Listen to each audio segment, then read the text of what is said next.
예, 좌우 돌아보시면서요. 함께 예배하러 온 식구들과 인사하십시다. 항상 아시죠? 당신 때문에 행복합니다. 인사하실게요. 3명 이상 인사합니다.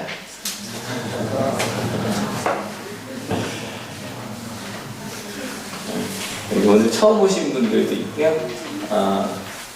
우리 교장 선생님 두 분이 한 달 동안 시습 보셨던 선생님 두 분이 이렇게 앞에 앉아 계세요. 너무 반갑습니다. 예, 항상 죄송하다는 말씀을 드리는데 지금 앞에 이게 성령 강림절 바뀌어 있어야 되는데 전에도 한번 늦었는데 또 늦었네요. 오늘 성령 강림절입니다. 근데 성령 강림절이라고 하면 좀 솔직히 교회를 오래 다니신 분들도 만약에 교회를 안 다니는 분들이 성령님이 누구냐 물어보면 제일 어려운 질문실이 성령 하나님에 대한 질문입니다. 뭐 여러 가지 말로 표현이 되죠. 영어로는 홀리 스피릿이라고 되어 있고요. 그 다음에 좀 오래된 번역엔 홀리 고스트라고 되어 있고요. 그 다음에 히브리어입니다. 알아서 읽으시면 되고요. 그 다음에 그리스 말로도 뭐 하기온이라고 되는 이게 순표를 잘 못 넣겠더라고요. 하기온, 푸뉴마라고 되어 있고요. 그 다음에 라틴어입니다. 그 뒤에 산투스는 많이 익숙하시죠? 노래 많이 나오니까. 여기서 말할 때 다 두 나라로 되어 있어요. 실은 한자도 성령이죠. 크게 나누면 거룩한 영이라는 뜻이에요. 그러면 거룩한 영은 무슨 뜻일까? 뭐 이게 거룩한 영이라고 그럴 때 오해할 수 있는 게 그러면 거룩하지 않은 어떤 영이 있다는 걸까? 그것과 조금 다른 이야기예요. 거룩한 영이라고 말할 때는 뭐 거룩한 영, 거룩하지 않은 영 이렇게 나누는 게 아니라요. 우리가 이야기를 이렇게 나눌 수 있을 것 같아요. 거룩하지 않은 영보다 우리가 보통 하나님의 뜻, 인간의 뜻이라고 나누면 인간의 뜻과 하나님의 뜻은 다르죠? 그죠? 인간의 뜻 사람마다 다르지만 하나님의 뜻은 한 가지잖아요. 그런 식으로 나눠서 이해하면 딱 좋을 것 같다는 생각이 듭니다. 그렇다면 이 하나님의 뜻이 성령 하나님은 어떤 분이신가 그 이야기를 좀 나눠보려고 합니다. 보통 교회에서 성령 충만하다 이야기 이런 말 많이 하거든요. 근데 이 말도 솔직히 해석하기는 그렇게 쉬운 말이 아니에요. 저희도 그런 하나님의 영, 그리스도의 영이라고 말할 때 좀 오해들이 좀 있는 것 같아요. 어떤 오해가 좀 있냐면 먼저 성령 하나님이라고 이야기하면 좀 어떤 신비한 체험을 한다는 개념으로 저도 많이 이해했었어요. 요즘에도 많이 부르나요? 예전에는 부흥회 때 그 성령 하나님 찬양 이런 거 많이 불렀거든요. 성령 받으라, 성령 받으라 뭐 이런 노래가 있어요. 씩 웃으시는 분들은 아시는 분들이에요. 그죠? 뭐 예수 내게 말씀하셔서 성령 받으라 뭐 이런 노래 많이 불렀어요. 근데 이 단어 뜻으로 이렇게 통일해도 비슷한 게 나오니까 근데 이렇게만 이해하면 성령을 이렇게 던지면 받을 수 있는 것처럼 근데 정말 어떤 부흥 강사님 그러셨어요. 성령 받으라 그러시면 뭐 이래서 저는 성령 하나님 만난다 그러면 뭐가 이렇게 뭐 나를 때리듯이 그런 게 온다라는 생각을 했던 것 같아요. 그래서 뭐 신비한 체험 뭐 이런 거. 근데 이게 꼭 맞는가 틀리는가 제가 볼 때는요 꼭 맞다고도 할 수 없고 꼭 틀리다고도 할 수 없어요. 제가 OX 둘러 써놨는데 맞기도 하고 틀리기도 해요.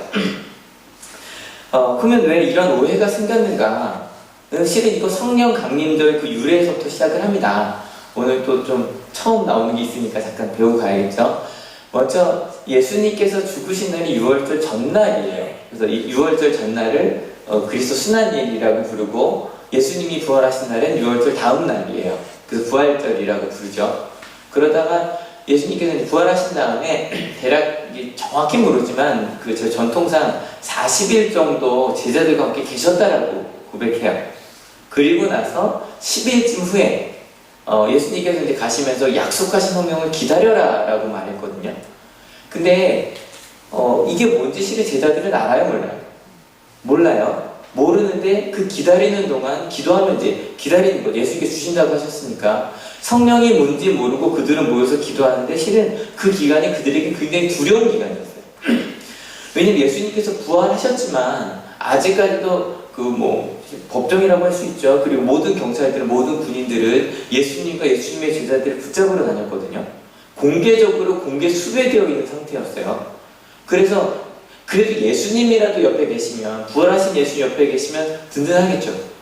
근데 주님마저 떠나신 거예요.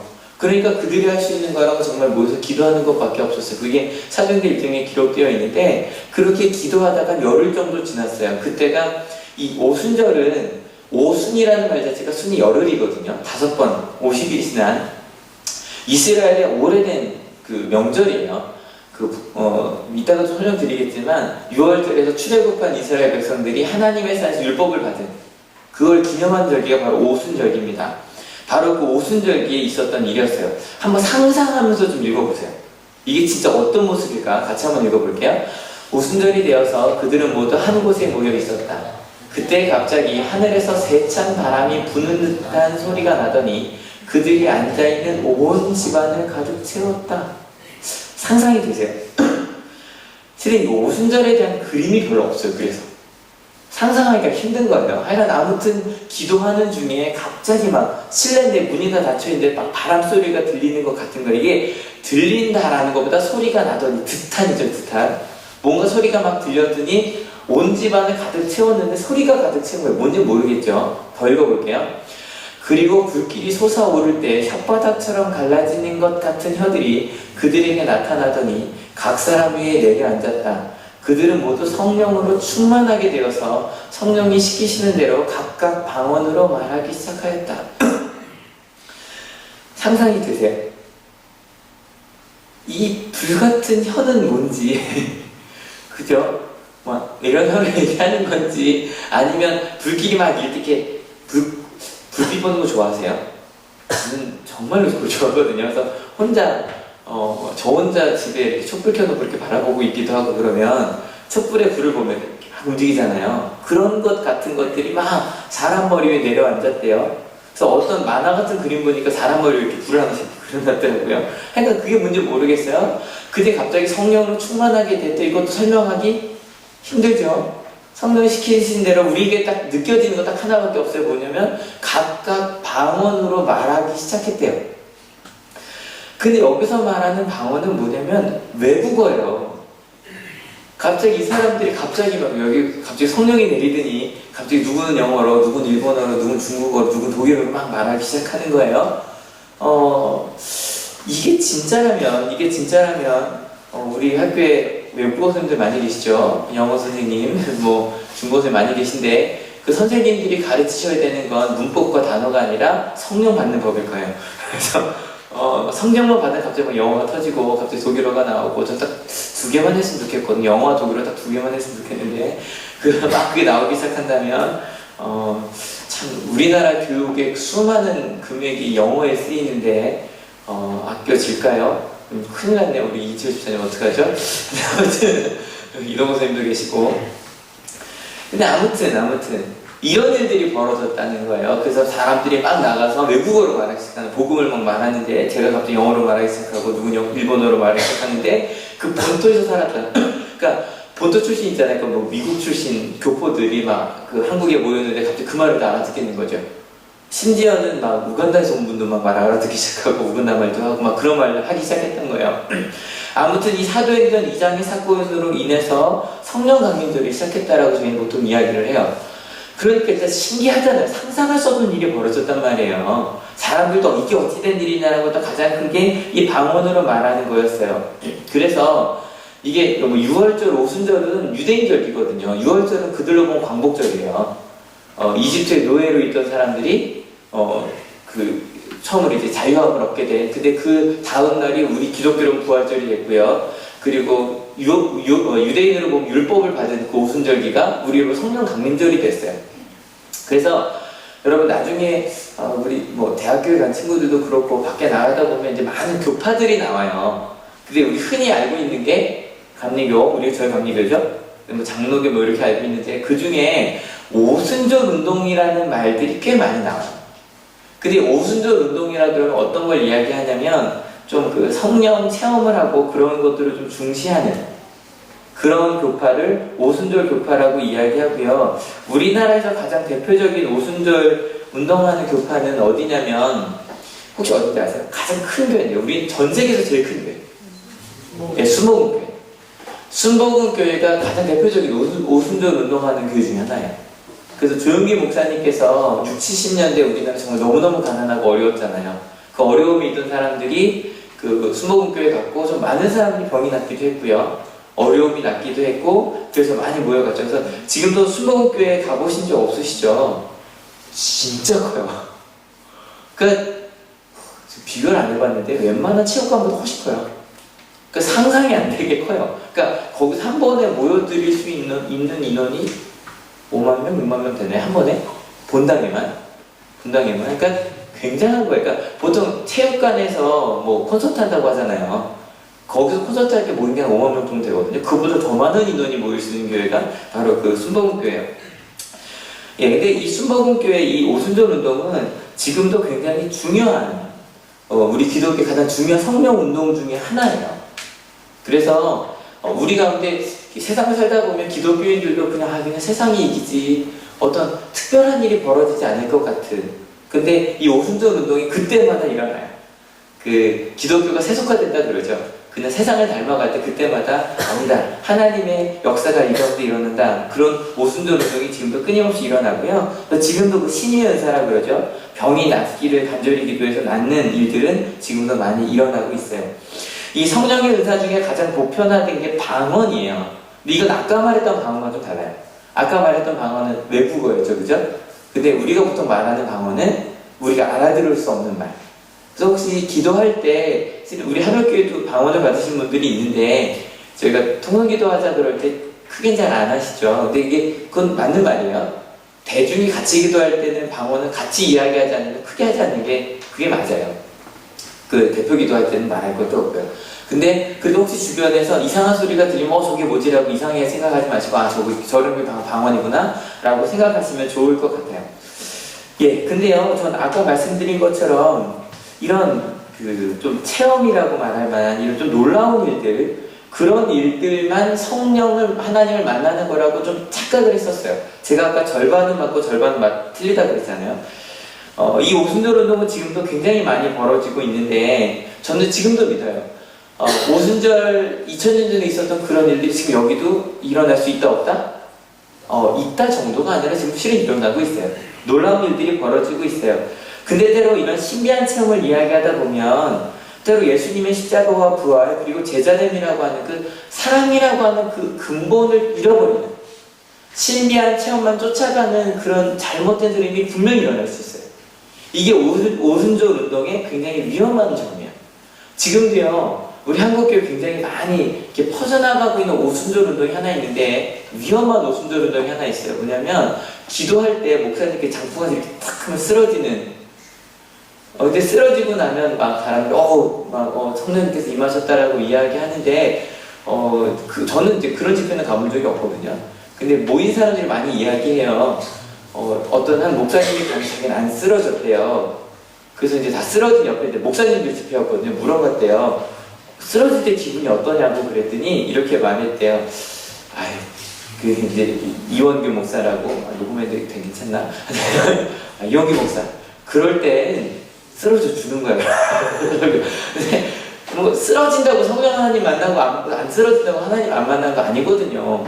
심지어는 이런 얘기도 있어요. 기도했는데 갑자기 이에 아말감이라고 그러죠, 그죠? 때운 거 아말감이 갑자기 금리로 변했다. 이게 꽤 많이 지금 한국교회에 꽤 많이 돌아다니고 있어요. 심지어 기도했는데 갑자기 금가루가 떨어졌다고 얘기도 하고. 이거 그거 믿는 분들이 보면 큰일 나는데. 저는, 그럴 수 있다고 생각해요. 근데요, 그런 경험을 하러 가는 건 그건 아니에요. 그죠? 하나님을 만났을 때 하나님 가운데 놀라운 일이 일어나요. 믿으십니까? 하지만 그런 체험을 하러 하나님을 만나는 건 그건 아니에요. 근데 꽤 많이 지금 유행하고 있다 그래요. 좀 이거 위험하다고 생각합니다. 두 번째 오해가 있는데 어떤 오해가 있냐면 여러분 답이 벌써 나왔어요?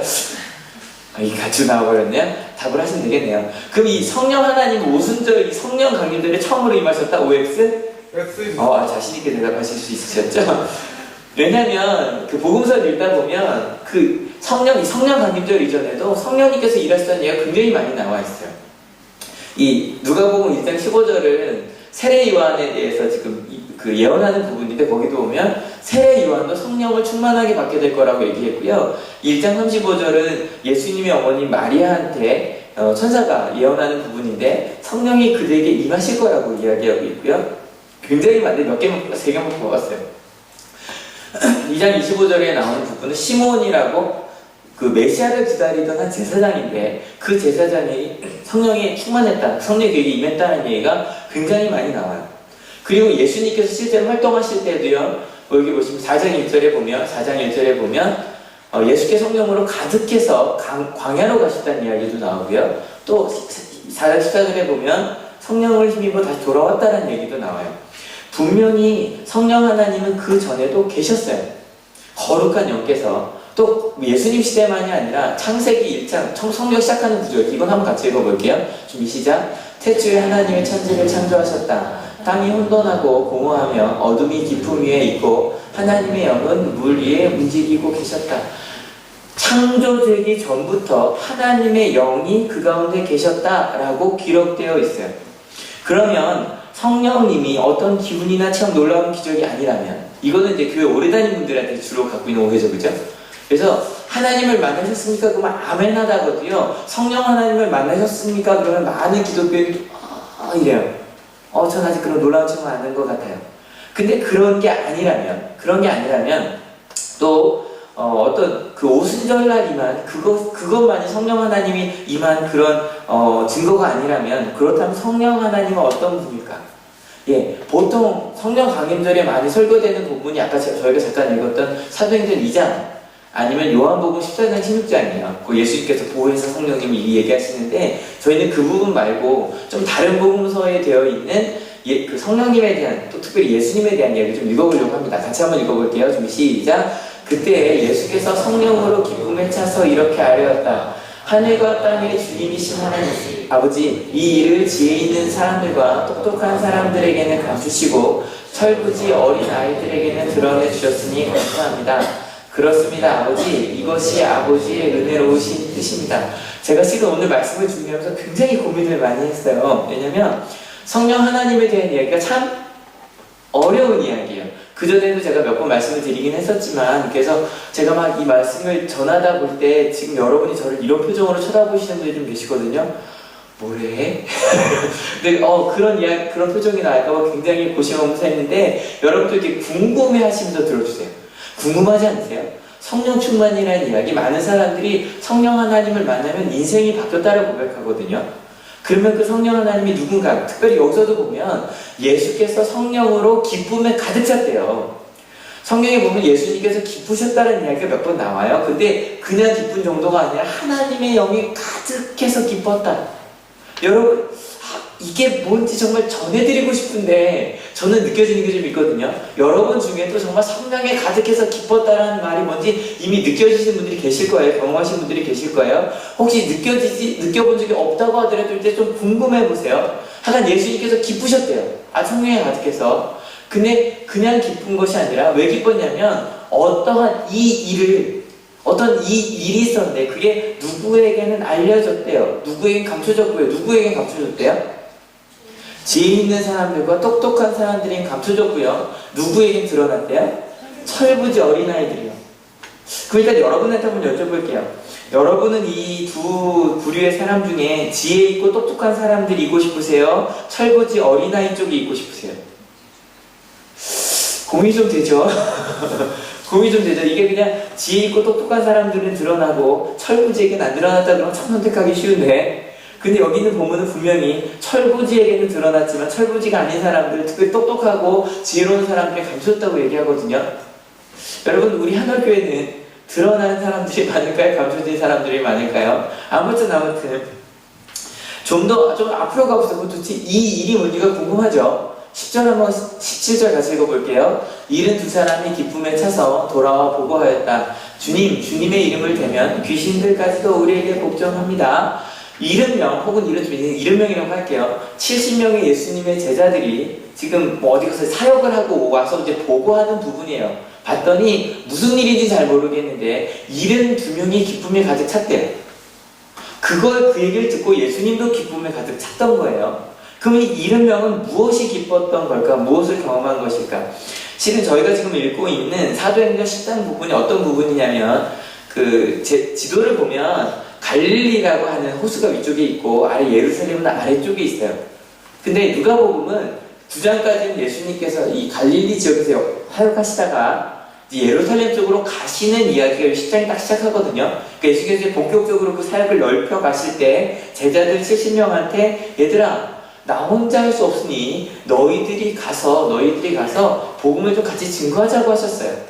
그래서 그 예수님의 말씀을 들은 70명이 가서 사역을 하고 와서 느낀 것이 바로 이런 거였어요. 일단 좀 신비한 경험을 한 거예요. 귀신들이 우리에게 복종한다 그러면 궁금하지 않으세요? 저는 어릴 때 귀신이 되게 무서웠거든요. 혹시 여러분도 귀신을 무서워하시는 분 계세요? 저는요, 이렇게 잘 때 이렇게 눈을 감고 있으면 갑자기 천장에 귀신이 이렇게 내려오는 것 같은 환상을 많이 봤고요. 저는 정말 이렇게 무서운 영화 보고 나면 한참 잠 못 자는 사람이 저였어요. 게다가 저희 집이 일본식 집이었어요. 이렇게 일본식 그때 지었던 집이었거든요. 근데 그러다 보니까 집 구조가 되게 이상해요. 2층 집인데 목사가 2층 집인데 제가 있던 방이 1.5층처럼 1, 2층 중간에 있었어요. 그래서 화장실 가는 2층으로 올라가야 되는데 1층으로 올라가는 계단의 중간에 그 창문이 걸쳐 있었어요.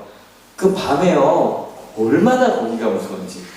그래서 맨날 어떻게 했냐면 올라갈 때 막 올라갔다가 내려올 때 몇 걸음씩 그게 한 12개가 됐거든요. 한 몇 개가 그냥 뭉! 저랬고 쿵 떨어지고 방으로 들어갔어요. 근데 그것 때문에 하면 형들이 자꾸 깨는 거예요. 제가 밤에 갑자기 붕! 쾅! 소리가 나면 정말 귀신이 무서웠거든요. 근데 제가 이럴 줄 알았다는 걸 안다면 전 정말 두려워하지 않았을 거예요. 귀당 나타나도 가! 그럼 간다면 그러니까 저는 정말 이럴 줄 몰랐거든요. 그러니까 그 제자들을 보내면서 예수님께서 뭐라고 말씀하셨어요? 오늘께서 이렇게 복음 이렇게 앞으로 넘어가죠? 앞에 그럼 무슨 말을 하셨는지 한번 같이 읽어봅시다. 10장 1절 2절입니다. 이 일이 있은 뒤에 주님께서는 다른 72사람을 세우셔서 친히 가려고 하시는 모든 곳과 모든 곳으로 둘씩 앞서 보내시며 그들에게 말씀하셨다. 추수할 것은 많으나 일꾼이 적다. 그러므로 추수하는 주인에게 추수할 일꾼을 보내달라고 청하여라. 70명을 보냈대요. 많은 숫자인가요? 적은 숫자인가요? 뭐 어찌 보면 많고 어찌 보면 적을 거예요. 둘씩 보내서 35팀을 보냈네요. 그러니까 저희도 지금 제가 얼핏 볼 때 70명 될까요? 될 것 같은데요? 그죠? 70명 될까요? 될 것 같거든요? 그러면 저희를 둘씩 해서 보내는 거죠. 근데 35팀 예수님께서 보내신 이유는 아까 말씀드린 것처럼 예수님께서 어떤 일을 먼저 가시려고 하는데 먼저 좀 준비할 필요가 있었던 거예요. 저희가 세례요한 나눌 때 예수님 얘기를 준비했다 그랬죠. 그죠? 복음을 먼저 전할 사람이 필요했던 거예요. 그래서 보냈어요. 근데 보내는데 예수님의 마음이 어땠냐면 3절 같이 읽어볼게요. 가거라 내가 너희를 보내는 것이 양을 이리 가운데로 보내는 것과 같다. 근데 여기 보면 이리 가운데라고 되어 있는데요. 이리 가운데라는 말은 뭐냐면 이리가 한 마리라는 거 이리 떼라는 거예요. 떼라는 거예요. 한 마리한테 가운데라고 보내지 않아. 딱 이런 상황이에요. 몇 마리일까요? 이리가 있는데 이리 떼가 양을 한 마리 보내는 거죠. 죽으라는 거죠. 죽으라는 거죠. 그럼 우리는 생각해요. 왜 예수님은 그렇게 사랑하는 제자들을 이렇게 이리 떼가도 양 한 마리 보내셨을까? 근데요, 전 이 마음을 조금 알 것 같아요. 학교에서 일하다 보니까 우리 학생들이 졸업할 때 마음이 좀 이래요. 아이들이 막 졸업하고 좋대요. 막 좋다고 막 가요. 근데 그런 거 있죠. 야, 분명히 대학 가면 그 얘기 할 텐데 고등학교 때가 좋았는데. 맞죠? 그죠? 고등학교 때가 좋았죠? 그죠? 그리고 나중에 대학교 졸업할 때는 어때요? 대학교 졸업하면 다 될 것 같은데 대학교 때가 좋아요. 취업해보면 나중에 마찬가지거든요. 근데 왜 정말 너무너무 어려워. 여러분 고등학교는요 아시잖아요. 학교 안 오면 전화해요. 한 명이 시험에 들면요 선생님들이 친구들이 가서 어떻게 해서든 돌이키려고 해요. 근데 대학 같으니 빠진다고 교수님이 전화해요? 절대 안 해요. 자기 힘으로 살아가야 돼요. 너무너무 어려워요. 그래서 그 세상 살아가는 게 힘드니까 선생님들이 부모님들이 해주는 게 뭐냐면 준비시켜 주는 거예요. 그죠? 좋은 대학 가라고 왜 하는지 아시죠? 학벌을 좀 준비시켜 주고 싶은 거예요. 그리고 부모님들도 나중에 조금이라도 좀 학비도 대주고 나중에 그러려고 이것저것 준비시켜주고 저희가 여자 학교다 보니까 부모님도 또 다른 준비도 시켜주시더라고요. 쌍수도 해주시고 다이어트 하도록도 좀 도와주시고, 세상이 너무 어렵고 험난하다 보니까 험난한 세상을 살아가라고 준비시켜 주시는 거죠. 그리고 뭐 솔직히 20살 넘으면 다 저거래잖아요. 성인이라고 하는데 요즘에는 뭐 결혼할 때까지도 용돈도 주시고 다 그러면서 조금이라도 더 뭐 하려고 또 세상 살아가는 법도 가르쳐 주시죠. 선배들한테 잘하라고, 교수님한테 인사도 잘하고. 여러분 솔직히 좋은 대학에 보내고자 하는 이유가요, 뭔 것 같으세요? 저는 제가 뭐 학벌 사회라고 하잖아요. 뭐 실은 졸업고점보다 더 무서운 건 인맥이에요. 아시죠? 좋은 대학 가서 인맥 쌓으라는 거예요. 그것 때문에 보내려고 하는 거예요. 그럼 도대체 예수님은 제자들을 그 이리때 가운데 보내시면서 어떤 준비를 시켜주셨을까 좀 궁금해지시나요? 한번 같이 읽어볼게요. 준비 시작. 전대도 자루도 신도 가지고 가지 말고 길에서 아무에게도 인사하지 말아라. 근데 뭔가 좀 이상해요. 우리가 준비시켜주는 건 하나도 하지 않으시는 거예요. 전대가 뭐냐면 돈 지갑이에요. 돈 지갑도 가지고 가지 말래요. 뭐 카드도 없었을 때잖아요. 그죠? 그 자루는 뭐예요? 다니다 필요한 것들이고 그것도 담아가 다니지 말래요. 신도 마찬가지로 요즘이야 신발이야 뭐 신고 다니면 뭐 1, 2년 신잖아요. 3, 4년도 신고요. 근데 여러분 옛날에는 그냥 끈으로 묶는 거였단 말이에요. 샌들 같은 거 자꾸 끊어져요. 그럼 못 꽂잖아요. 뭐 바닥 부재도 안 돼 있는데 한두 개 이렇게 들고 다녔대요. 그것도 가지고 다니지 말래요. 게다가 뭐도 하지 말래요? 인사도 하지 말래요. 여러분 인맥 쌓는 거에 가장 중요한 게 뭐예요? 인사예요. 저는 연예인 중에 꼭 그 정치인이 될 사람 1번이 정준호인가요? 두사불치 나왔다? 정준호는 그렇게 만나면 무조건 악수부터 한다 그러더라고요. 무조건 인사. 근데 인사가 그렇게 중요하다? 그것도 하지 말래요. 그리고 대신에 이런 걸 하래요. 5절, 6절 같이 읽어볼게요. 어느 집에 들어가든지 먼저 이 집에 평화가 있기를 빕니다 하고 말하여라. 거기에 평화를 바라는 사람이 있으면 너희가 비는 평화가 그 사람에게 내릴 것이요 그렇지 않으면 그 평화가 너희에게 되돌아올 것이다. 예수님께서 제자들에게 이야기하신 건 아주 지금 너무너무나 단순한 말이에요. 이 집에 평화가 있기를 빕니다. 이 말 한마디 하래요. 이게 원어로 보면 에이레네라고 하는 말이고요. 평화라는 뜻도 되지만 원어의 뜻으로 보면 뭐가 더 가까우냐면 하나가 되는 거예요. 하나가 되십시오. 근데 무엇과 하나가 되는 걸까요? 하나님과요. 하나님과 하나가 되십시오. 그게 평화라는 거예요. 하나님과 하나가 되십시오. 그래서 그 하나님의 평화를 이루십시오. 이 이야기를 하라는 거예요. 여러분 이 하나님의 뜻, 하나님의 평화를 전하면 이야기하는 거죠. 분명히 하나님의 뜻대로 살아간 사람 그 평화가 임할 테니까 하나님의 뜻대로 살아간 사람한테 그 평화가 임할 테니까 그걸 전하라는 거예요. 그리고 그곳에서 하나님의 말씀을 전하고 사랑을 전하고 너에게 준 그 말씀들을 하나하나 전하래요. 그게 바로 하나님의 뜻이래요.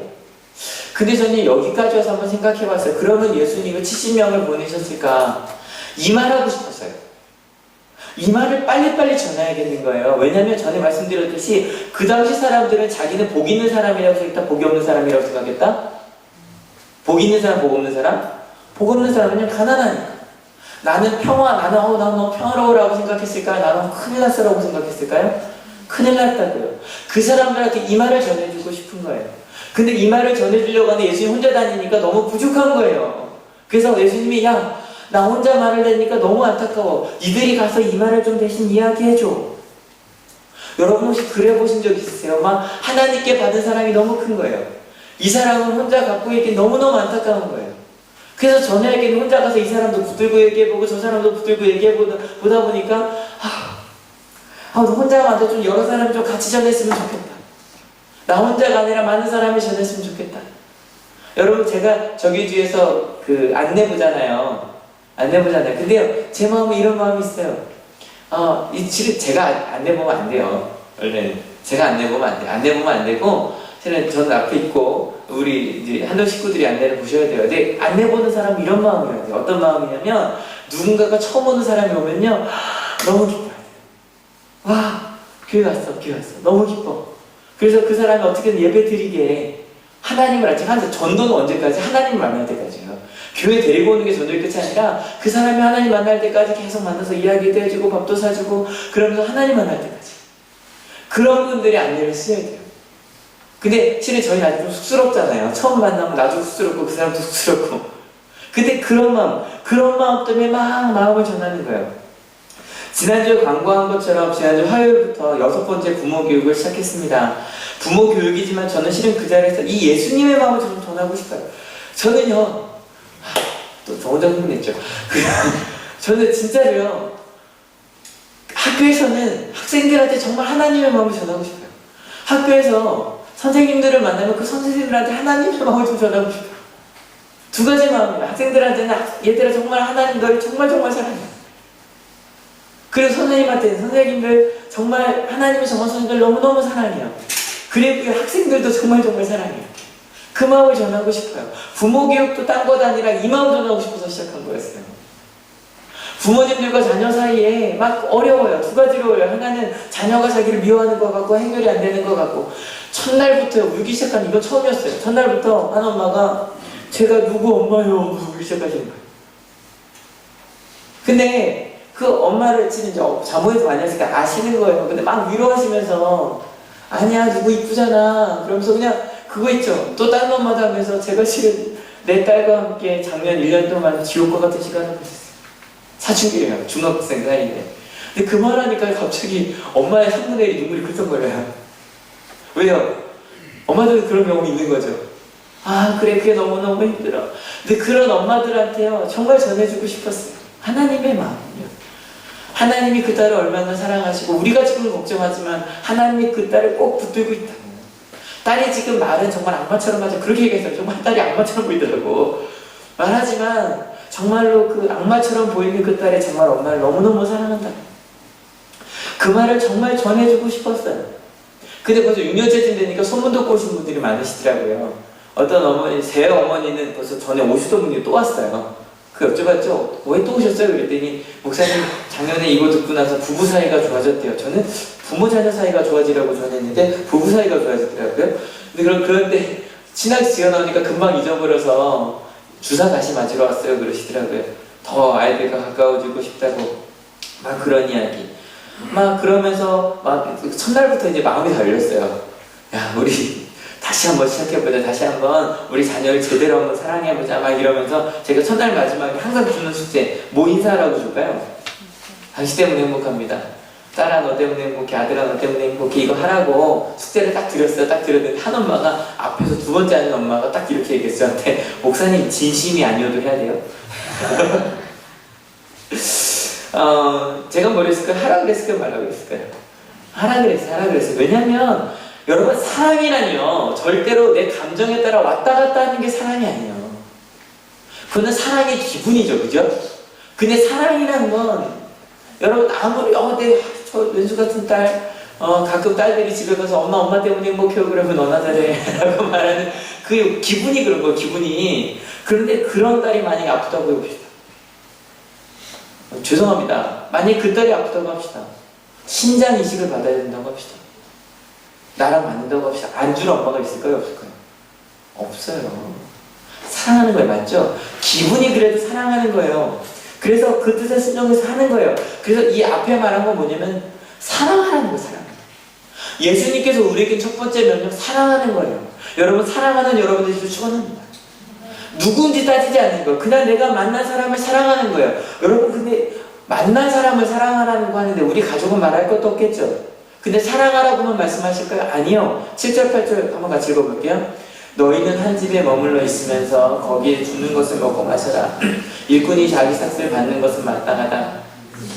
공교 다니지 말아라. 어느 고을에 들어가든지 사람들이 너희를 영접하거든 너희에게 차려주는 음식을 먹어라. 그리고 두 번째, 사랑을 주기만 하지 말고 두 번째 뭐냐면 사랑받으라는 거예요. 근데 보니까 요즘 보니까 사랑받는 거 너무 인색해져요. 받는 것도요. 아니요, 받는 거 잘 받아먹는 것 같은데 아니요. 사랑을 주려고 하면요, 우리 바로 이래요. 의심이요. 왜 저러지? 뭔가 있어서 저럴 거야. 여러분 사랑을 주셨으면 받을 줄 아는 여러분들 시길 축원합니다. 제가 아이들이 항상 기도할 때 지금 창은혜 목사님의 기도를 보고 제가 따라하는 기도가 있는데 뭐냐면 항상 그렇게 해요. 하나님 이 아이가 사랑할 줄 아는 아이가 되게 하시고 사랑받을 줄 아는 아이가 되게 달라고요. 여러분 사랑받는 것 그냥 의심하지 않고 사랑받는 것 정말 쉬운 일이 아니더라고요. 근데 사랑을 믿는 사람만이 그렇게 할 수가 있어요. 그래서 이제 그 엄마들이 이제 문자를 끝나자마자 문자를 보내더라고요. 딸은 너 때문에 행복해라 문자를 보냈더니 한 엄마가 자랑해요. 남편한테 문자가 왔대요. 나도 당신 때문에 행복해. 막 자랑하니까 어떤 엄마들 되게 부러운 눈으로 쳐다보더라고요. 또 뭐 딸한테도 문자 왔대요. 엄마 때문에 행복해. 제가 궁금한 건 분명히 그 시간에 문자할 수 없는 시간에 딸이 문자를 했다는 거였어요. 핸드폰을 4시간이었거든요. 한때 딸이랑 아들한테 다 문자가 왔더라고요. 근데 막 그 얘기를 하고 있는데 갑자기 공포는 생각나시죠? 갑자기 한 엄마가 목사님 저한테도 답장이 왔어요. 뭐라고요? 이렇게 문자가 왔대요. 엄마 숙제하는구나. 온양한국고등학교 다니는 딸들은 다니까 저를 만나면 이거 숙제라고 한다고. 네, 엄마가 좀 실망하시더라고요. 자기가 원하는 대답은 엄마 때문에 행복해 이런 걸 줄 알았는데, 근데요, 실망하지 마세요. 그 딸들이요, 그 다음날부터 저한테 달려서 뭐라 그러냐면, 목사님, 어저께 엄마가 저한테 행복하다고 말했어요. 너 뭐라 그랬는데 피했어요. 근데 엄마한테 쑥스러워서 못하는데 막 와서 자랑하는 거예요. 목사님, 엄마가 저한테 과일 갖다 좀 행복하다고 이야기했어요. 사랑받는 게 너무너무 좋다고. 실은 엄마들도 그런 얘기 좀 쑥스럽다니까. 애들, 딸들도 쑥스러워갖고 앞에서 표현 못하고 저한테서 표현하더라고요. 여러분, 그렇게 사랑하고 사랑받는 것, 그게 진짜 행복한 거예요.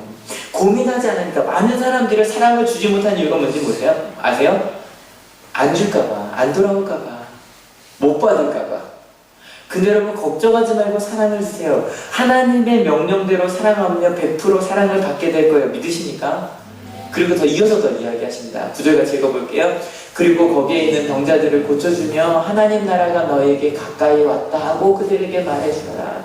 그리고 사랑받고 사랑 주는 것만이 아니라 그 가운데 필요한 것들을 채워주라는 거예요. 기도하라는 거예요. 여러분, 기독교인들은요, 그 기도 좀 해보세요. 누가 아프면 가서 기도하니까 하나님 나한테 해주세요. 사랑하는 마음으로. 여러분, 정말 요즘에 저희가 제자훈련 하잖아요. 제자훈련 할 때 그런 질문이 있어요. 하나님이 당신을 사랑하는 걸 어떻게 압니까? 라는 질문이 있는데 3번 다 똑같이 해요. 그래서 3번 같이 운영하잖아요. 무슨 얘기 나오냐면 제가 기도하는 걸 그대로 이루어주셨어요. 하나님이 나의 내 가운데서 누구야? 이렇게 응답해 주지 않았는데도 내가 그냥 기도했는데 기도할 때만 하나님이 다 응답해 주셨어요. 여러분, 기도 노트 한번 써보세요. 정말로 하나하나 다 이루어주셨어요. 한 집사님 그렇게 얘기하더라고요. 결혼하기 전부터 배우자를 위해 기도했대요. 10가지를 위해 기도했는데 거의 다 이루어주셨대요. 아닌 게 뭔지 궁금했는데 묻진 않았어요. 근데 정말 다 들어주시는 거예요. 그렇게 들어주시더라고요. 근데 여러분, 이렇게 사랑하고 하면 다 받아주기만 할까요?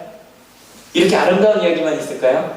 아니요. 더 읽어볼게요. 준비 시작. 그러나 어느 고을에 들어가든지 사람들이 너희를 영접하지 않거든 그 고을 거리로 나가서 말하기를 우리 발에 묻은 너희 고을의 먼지를 너희에게 떨어버린다. 그러나 하나님 나라가 가까이 왔다는 것을 알아. 저는 옛날에 이거 읽을 때요, 이게 저주의 말인 줄 알았어요. 이런 거에서 소금 뿌리는 거 있죠. 에이, 너랑 나랑 상관없어. 근데 이 말씀을 잘 봤더니 예수님께서 처음 전한 복음, 회개하여라 하나님의 나라가 가까이 왔다. 똑같은 말이에요. 분명히 잘못된 것이죠. 아무리 사랑을 해도요, 사랑 받아들이지 않는 아이가 실은 겉으로 볼 때 더 많은 것 같아요. 근데 이게 참 재밌는 게 자꾸 우리가 판단하잖아요. 어저께 중학교 가서 영재반 강의를 하는데 막 강의를 하면 어떤 애들은 이렇게 눈을 청초롱하고 대답도 잘하는 애들이 있어요. 어떤 애 정말 무표정하게 정말 차가운 얼굴로 저를 보는 애들이 있어요. 여러분, 누가 더 이쁠까요? 초롱초롱한 애들이 좋아요. 근데 끝나고 나오는데 그 정말 무표정하게 있던 애가 사탕 안 갖고 왔네. 사탕을 저한테 주면 목사님 정말 감사했어 그러고 오는 거예요. 그러니까 우리의 판단으로 판단하지 말고 그냥 사랑하자는 거예요. 그냥 그렇게 사랑하고 나눠주고 끝까지 하나님의 이야기를 하는 거예요. 여러분, 예수님께서 우리에게 주시는 건요, 정말 아주 너무너무 단순한 이야기예요. 바로 뭐냐면 때로 꾸짖을 건 좀 필요하죠. 하지만 그 복음이라는 건 뭐냐면 사랑하고 사랑받고 그리고 끝까지. 왜 이 꾸짖은 말 지난주 기억나시잖아요. 이게 사랑이거든요. 사랑의 반대는 미움이 아니라 뭐다? 무관심이다. 아시죠? 그렇게 사랑하라. 그 복음, 하나님의 마음을 전하라. 여러분, 그렇게 하나님의 마음을 전하는 것, 하나님의 평화를 전하는 것, 그게 바로 복음을 전하는 거거든요. 그렇게 먼저 사랑하고 먼저 용서하고 먼저 가는 것, 그렇게 가봤더니 같이 읽어볼게요. 준비 시작. 72사람이 기쁨에 차서 돌아와 보고하였다. 주님의 이름을 대면 귀신들까지도 우리에게 복종합니다. 그렇게 단순하게 살아봤더니 정말로 그 일들이 이루어지더라는 거예요. 여러분, 이 시간 예수님께서 우리에게 똑같이 명령하십니다. 사랑하는 여러분 되시길 축원합니다. 하나님의 평을 전하십시오. 두 번째, 사랑받을 줄 아는 여러분 되시길 축원합니다. 세 번째, 혹시 받아들이지 않는다면 그래도 포기하지 마시고 끝까지 하나님의 말씀을 전한 여러분 되시길 축원합니다. 여러분, 아까 그랬죠? 받아들인 사람, 드러나는 사람 어떤 사람이었냐면 어린아이 같은 사람이었어요. 어린아이들 어떤 줄 아시죠? 말하면요 그대로 따라요. 아까도 우리 어린이 예배 때 이렇게 들었는데 절부터 시작하는데요. 요즘 성경 음성하거든요, 아이들. 성경 암송 시작하자마자 그 아이들 정말 너무너무 이쁜 목소리 막 성경 암송을 하는 거예요. 근데 여러분 아시잖아요. 우리 어른 예배 때 여러분 이 말씀 카드 갖고 가셔서 일주일에 하나씩만 외워봅시다 해도 잘 안 하시죠? 왜 안 하세요? 왜 안 하세요? 해봤자 뭐가 달라지겠어? 이런 마음 드시잖아요. 그게 지혜롭고 똑똑한 사람들의 반응이에요. 어떤 거 하라 그러면 해봤자 되겠어? 근데 어린아이들은요, 하라 그러면 해요. 사랑하라 그러면 사랑해요. 그렇게 했더니 정말 기쁨이, 한 번도 경험해보지 못한 기쁨이 우리 가운데 임하더라는 거예요. 여러분, 그 기쁨 누리고 싶으지 않으십니까? 어렵지 않습니다. 가셔서 하나님의 복음을 전해보십시오. 하나님의 마음을 전해보십시오. 여러분, 우리 오늘 성령 강림절이라 그랬어요. 근데 여러분, 성령 강림절, 성령 하나님이라는 거 우리가 성령 하나님이라고 부르면 안 되죠. 성령 하나님. 성령 하나님이 어떤 기운이 아니고 어떤 막 몸이 떨리고 이런 경험이 아니라 그랬죠. 그죠? 성령 하나님 바로 어떤 분이냐면 오늘 이렇게 이해했으면 좋겠어요. 한번 같이 읽어볼게요. 준비 시작. 하나님의 마음이에요. 여러분, 우리가 지금 여기 같이 마주보고 있어요. 그죠? 하지만 우리가 육체로서 서로 만나보고 있지만 이 가운데 지금 마음이 통하고 있지 않나요? 움직이고 있지 않나요? 그 마음, 하나님이 계시지만 그 하나님이 우리 가운데 다가오는 그 마음, 하나님의 뜻, 그분이 바로 성령 하나님이시더라는 거예요. 우리가 이걸 오해하는 게 우리가 영혼, 육체 나누면 이런 거 생각하죠. 죽고 나면 영혼이 뿅 날아가서 그 육체가 딱 다른. 근데 실제로 원어로 봤을 때 유대인에게 영이라는 거 뭐냐면 본질이라는 뜻이에요. 그럼 하나님의 영이 뭐냐면 하나님의 마음 자체, 창조 때부터 계셨던 그 하나님의 마음 자체, 그 성령 하나님께서 하나님의 마음이 지금 이 가운데 임하셨다는 거예요. 믿으십니까? 제가 지금 왜 이렇게 흥분한지 아십니까? 막 이럴 때 있어요. 제 마음을 좀 열어서 보여줬으면 좋겠어요. 제 마음이 터질 것 같아요. 제 마음이요, 이성재 목사, 내가 얼마나 함께 하고 싶은지, 내가 우리 한월교회에 있는 모든 성도들과 얼마나 가까이 있는지 좀 전해줘봐 그러는데 제 능력이 너무 부족한 것 같아요. 여러분, 그 성령 하나님께서 지금 우리 가운데 함께 하십니다. 믿으십니까? 근데 그 마음을 알면요, 우리가 아까 읽었던 사도행전 이야기가 이렇게 읽힙니다. 같이 읽어볼게요. 그들은 모두 성령으로 충만하게 되어서 성령이 시키시는 대로 각각 방언으로 말하기 시작하였다. 아까 우리 뭐만 봤어요? 방언으로 말했던만 봤죠? 근데 이게 더 중요해요. 하나님의 마음으로 가득 찬 거예요. 이 마음 전해야겠는데 어떻게 전하면 좋을까? 부모님들에게 이 마음 전해야겠는데, 우리 한월교회 교인들에게 이 마음 전해야겠는데 어떻게 하면 좋을까? 그래서 막 그 마음 전하고 싶었는데 하나님이 내 마음에 움직이는 어떤 시킴이 있어요. 어떤 시킴이 있냐면 가서 좀 전해, 가서 좀 사랑한다고 말해, 가서 좀 보듬어줘, 안아줘. 여러분, 그 마음이 있어서 나간 거예요. 방언이라는 건 하나님께서 시키셔서 일어난 일이었다는 거예요. 여러분, 제가 앞에 말할 때 그런 얘기 했어요. 신비한 체험을 할 수 있다고요. 근데 여러분, 그 신비한 체험이라는 게 뭔지 아세요? 하나님의 마음대로 갔더니 그 일들이 저절로 벌어지는, 하나님의 사랑이, 예수 그리스도의 십자가의 그 사건이 지금도 우리 가운데 이루어지고 있는 거예요. 죽은 줄 알았는데 그 가운데 하나님의 일들이 이루어지는 거예요. 여러분, 이제 교장선생님들이랑 한 달 동안 있었는데,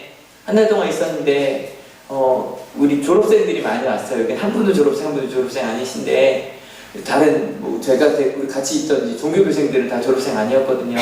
그분들한테 마지막에 물어봤어요. 한 달 동안 느낀 게 뭐냐 딱 말했는데, 한 교생이 이렇게 말하더라고요. 제가 느낀 거 딱 한 가지입니다. 뭔데? 그랬더니, 종교교육 가능하다 이렇게 말하더라고요. 뭐냐면, 학교에서 그렇게 배웠는데 종교교육 안 된다고요.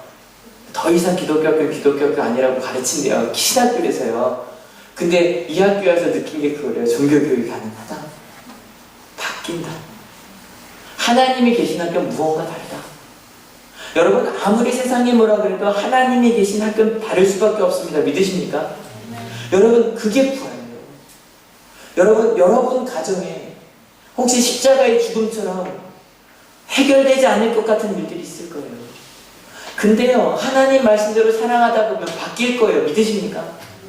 부모 교육에 오신 엄마들이 서면 그냥 그렇게 많이 와요. 뭐 그냥 잠모해서 가니까 가지. 근데 이제는 기대하며 오더라고요.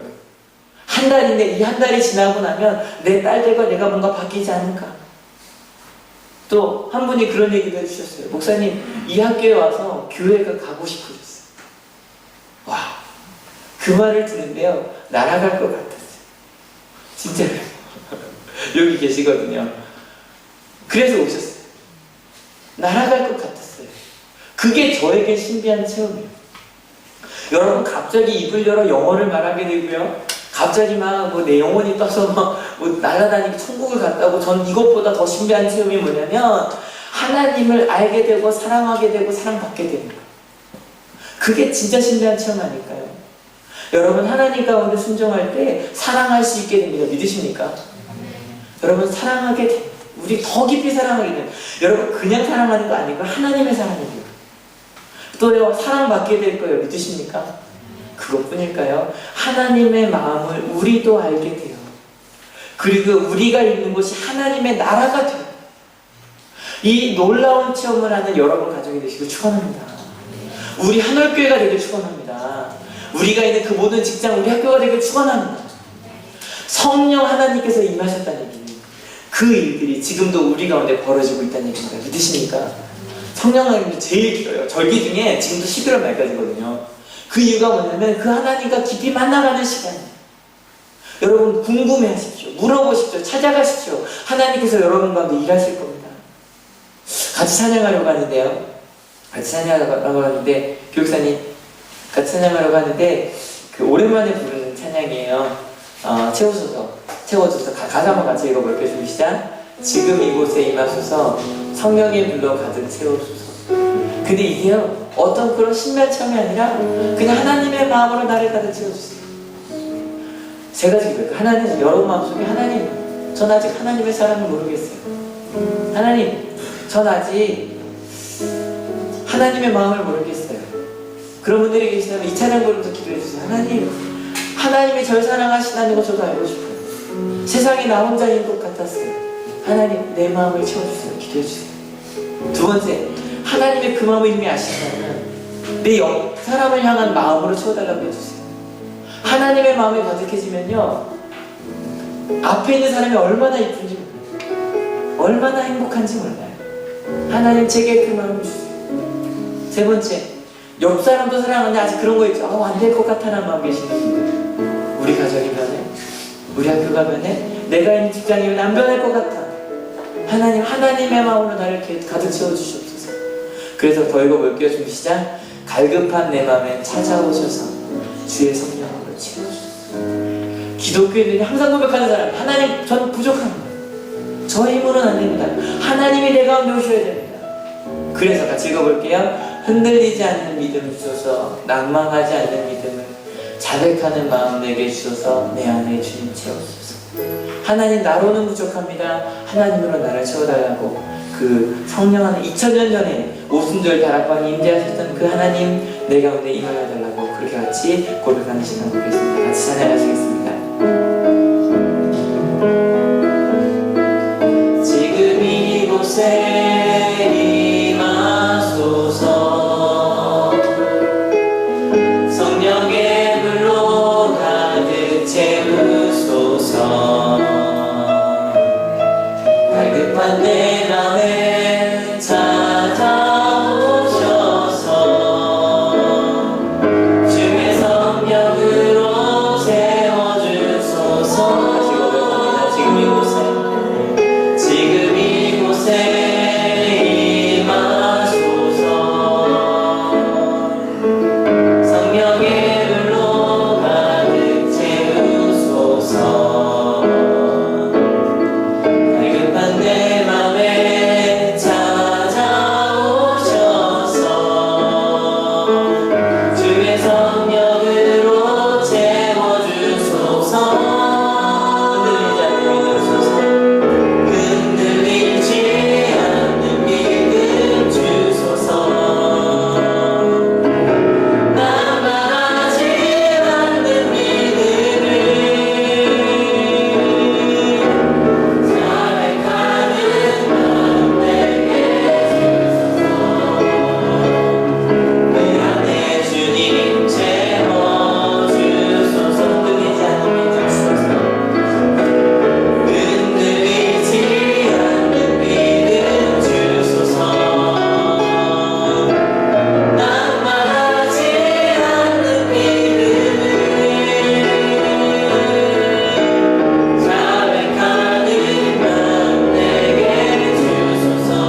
같이 기도하기 원합니다. 아까 말씀드렸던 그 기도 제목 가지고 주님 2000년 전에 오순절 다락방에 임하셨던 그 성령 하나님, 그 성령 하나님으로 나를 가득 채워달라고, 사랑하게 하여 달라고, 사랑받을 줄 알게 하여 달라고, 그리고 하나님의 그 하나님의 나라를 믿는 하나님의 사랑하게 동행하는 자 되게 하여 달라고 같이 기도하기 원합니다. 같이 기도하시겠습니다. 하나님, 우리 역사하신 하나님,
하나님, 2000년 전에 오순절 다락방에 임하셨던 그 성령 하나님께서 지금 이 자리도 임하셨음을 감사드립니다. 성령 하나님을 만나기 전까지 그들은 두려울 뿐이었습니다. 우리는 지금 함께 기도하는 이 사람들만 누리고 문 밖에 있는 사람들은 다 우리를 죽일 것 같은, 고소할 것 같은 그런 두려움으로 살고 있었습니다. 그런데 그들이 성령 하나님을 만났을 때 그들은 밖을 향해 뛰쳐나갔습니다. 나를 가득 채운 그 사랑의 마음을 감출 수가 없었기 때문입니다. 그리고 밖에 나가 전하기 시작했습니다. 그들이 누구이든지 상관없었습니다. 하나님이 너를 사랑하신다고, 예수님께서 십자가에 죽으신 건 바로 너를 위한 것이었다고, 심지어는 그들을 붙잡으려고 하는 예루살렘 성전으로 나아가 외치기 시작했습니다. 하나님이 너희를 사랑하시고, 하나님이 예수님이 너희를 사랑하셔서 이 땅에 오셨고 예수님이 십자가를 지셨어. 그리고 부활하셨어. 그 예수님이 바로 이 자리에 계셔 하는 그 하나님의 마음으로 가득한 우리가 되게 하여 주시옵소서. 세상은 사랑받을 만한 사람만 사랑하라고 이야기합니다. 무언가 얻을 것이 있는 사람만 사랑하라고 이야기합니다. 근데 예수님은 만나는 모든 사람에게 하나님 나라의 복음을 에이레를 하나됨을, 평화를 전하라고 이야기하셨습니다. 하나님, 그렇게 사랑할 줄 아는 우리 한올교회가 되게 하실 줄로 믿습니다. 그렇게 사랑하는 것만이 아니라 사랑받을 수 있음을 믿고 하나님의 사랑을 믿고 사랑받을 줄 아는 저희가 되게 하실 줄로 믿습니다. 그리고 이 땅에 무엇이 참된 사랑인지 증거하는 우리 한올교회가 되게 하실 줄로 믿습니다. 하나님, 우리를 통해 이 세상이 바뀔 겁니다. 우리를 통해 이 세상에 하나님의 사랑이 증거될 겁니다. 우리 한올교회를 통해 하나님이 그 일을 이루실 겁니다. 우리 오냐 한올 중고등학교를 통해 하나님이 그 일을 이루실 겁니다. 우리 한올교회 모든 가정들을 통해 그 일을 이루실 겁니다. 그것을 우리를 통해 이루시고 있습니다. 저희가 이곳에 올 때 그주어지 아니하고 귀한 예물들을 가져왔습니다. 이 예물들이 바로 그 하나님의 나라가 확장되는 데에만 올곧이 쓰여질 수 있도록 주님 인도하여 주시옵소서. 감사합니다. 예수 그리스도 이름으로 기도했습니다. 옆 사람과 이렇게 인사합시다. 성령 하나님께서 당신과 함께 하십니다. 시작.